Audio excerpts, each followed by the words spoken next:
This one I found a nice little picture on the site that changes. I usually go to. So what I'm gonna do is use that picture. Okay, good. It's nice and positioned.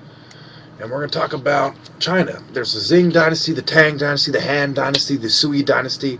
There's a lot of different dynasties to cover, and well, we'll start with the map here. 560 CE, 580 CE shows you the Sui dynasty right there. That's the Tang dynasty, 700 CE. 923 CE, that's 1141 CE, Jin, Song, Zhu. That's the Yuan dynasty, 1294. That's the Ming dynasty, 1410. I'd always tell you about the Ming dynasty. The Qing dynasty, 1892. People's Republic, Republic of China. This is 1000 BCE, Zhou dynasty. 350 BC, Qin, okay, 210 BC, Qin dynasty. 100 BCE, Han dynasty. 262 Wei, Shu, Wu. Those are the three kingdoms. Now, I'm going to start off with Z dynasty in 2100, but it goes back as far as 10,000 BCE if you go with the Neolithic cultures, and you even get a 7,000 BCE, you get the Jahan culture. But they don't have empires and advanced knowledge until after Egypt has its empires. Now, okay, this is according to the historical records and the Grand Historian and the Bamboo Annals, and also History of China website, History of the World website, China.com. I used to use, I even used Wikipedia for some of the information and some of the, okay, so I'll refresh my memory like I always do, you know. I always, before I give a video, I usually refresh, well, not always, but usually I refresh my memory a little bit, hitting up a few sites, compare what they got to say, make sure I got a superior point of view, and then I present it.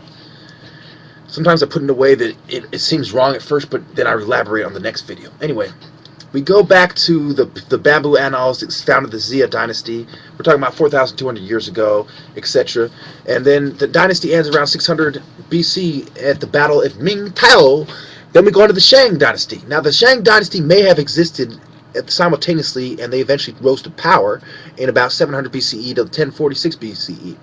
Now, if we understand the Shang dynasty, and you understand the different factions that existed during that time, okay, and how a lot of the sources from the two sets, because it was divided into two sets, two factions, okay, the sources were the Irliang gang, the Zhengzhou, and the Shang Chang, okay, and then also you had the second set later, and the Shang or Yin. So if you understand how that worked and how in modern day came the Hanan, when we were in the Anyang period. So we go on. There was 31 kings in the Shang dynasty, from Tang of Shang to King Zhu of Shang. And there's quite a bit of records, because they had many historians that lived in the era. And you know, as I tell you the story, the different dynasties are going to be shining there, and you can kind of read a little bit for yourself. I know it's blurry, but I kind of pointed out earlier what they were. And so, really, when the Western scholars are trying to derive what really happened and put it in English for us, some of it may be lost, but you know, it's okay. So all these competing forces, these sets, these different dynasties, the Shang and the the Shang and the Xia, and also the Zhou dynasty was another one, Zhou. So when we're talking about what comes next, I believe it was the Zhou dynasty, Zhou, and it's also one of the ancient dynasties. It's from 1046 BCE to 256 BCE. It's important to notice that these dynasties are taking place during the dynasties of Egypt. For example, you have the 25th dynasty around 750 BCE, right?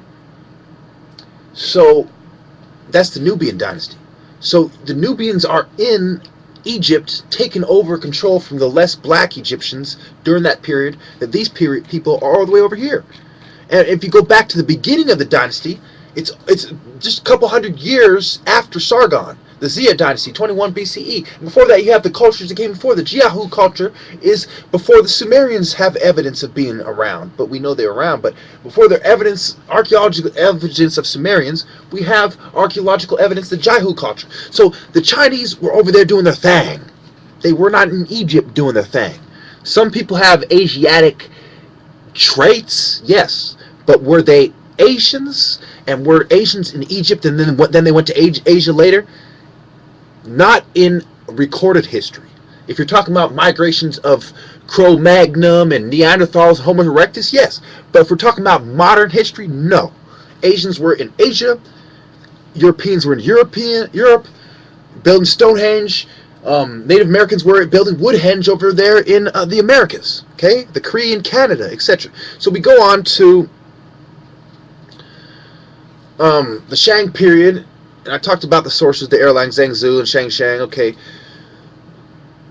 and I talked about a lot about the Zhou dynasty and how the capitals changed, Xi'an and Luoyang, and there's the King of Zhou, was an important figure in history, and we go on to then there's the Spring and Autumn period, and then there's the Warring States period, 476 to 221 BC. So there's chaos. There was order, chaos, reorder, order out of chaos, etc., etc. There was even sets. They were divided into factions and sets. So we go on to the Qin dynasty, which started in 221 BC during this chaos. They're trying to restore, there's a lot of warring states. They're trying to establish their dynasty, and the emperor there was a great emperor there for 12 years, and he subdued a lot of the constituents, and he united a lot of the hands, and he made, he wasn't such a bad guy. But then there was burnings of books and those scholars being killed as well, because he was also a brutal emperor when it came to silencing the opposition. So they had their own code. They were after power, and they're after silence. I got about 3 minutes left. Okay, so then we go to the terracotta. You see this on the History Channel, right? They had the terracotta figures and all this stuff. Okay, we're talking about the Han Dynasty, and we're talking about the Xinjiang Dynasty and the Qin Shi Huang Dynasty, and as we go on through history and Confucius, remember there was the philosophy of Confucianism when it being embraced by the Han Dynasty. We're talking about 202 BC to 220 AD. So when we go down to the Xing Dynasty, and it has the New Dynasty, and then there's the Eastern Han Dynasty, then they fall apart and they reunite the Han Dynasty. You have the Yellow Turban Rebellion in 184 AD, etc. So then you have the Wei and Jin period as we go into the AD 265 to 420 AD. There's that 420. Sometimes it's coincidence, sometimes it's not. Most of the time it's not. And remember, they had the lunar cycles in the Vietnam War and the Vietnam-China War. Remember, this is key, man. The Japanese colonization of China, and even Bruce Lee touched on that. You got to understand the Yellow River and the Yangtze River. You have to understand the Di People Rebellion. You have to understand all this stuff to understand where everyone was and to rule them out in any debate at any given time and place. So, just like the Eastern Han Dynasty, the Eastern Jin Dynasty, and Jin is a word in Islam that means evil, and everything's tied in together. Buddhism, Taoism, they're coming together. Confucius was being embraced. It's coming together. It's coming alive. The different religions, the different symbols on the different Asian banners. Okay, the different Asians, the parallels between the coat of arms and the Asian banners. You got to understand the symbolism that came down for the secret societies and cults that were derived from Babylon and Egypt, and the Silk Road reached Asia as well. So what is the connection between the Silk Road and Africa and the stealing of the knowledge? Well, we're going to have to get to that next one, because we've got to talk about the 5 dynasties and 10 kingdoms in the 1 minute we have left. So, there were several capitals, as I told you about the shifting capitals, just like you had the shifting capitals in Nigeria from Lagos to Abuja. We go on to the song Liao, Jin, and Western Xia dynasties, 960 to 1234, and they had their little fights, and they had the Jurchen Jin dynasty emerging in the province, and it gets rid of their Liao dynasty in about 10 years, Liao dynasty in about 10 years, and we go on to the Song dynasty, and we finally end at the Yuan dynasty.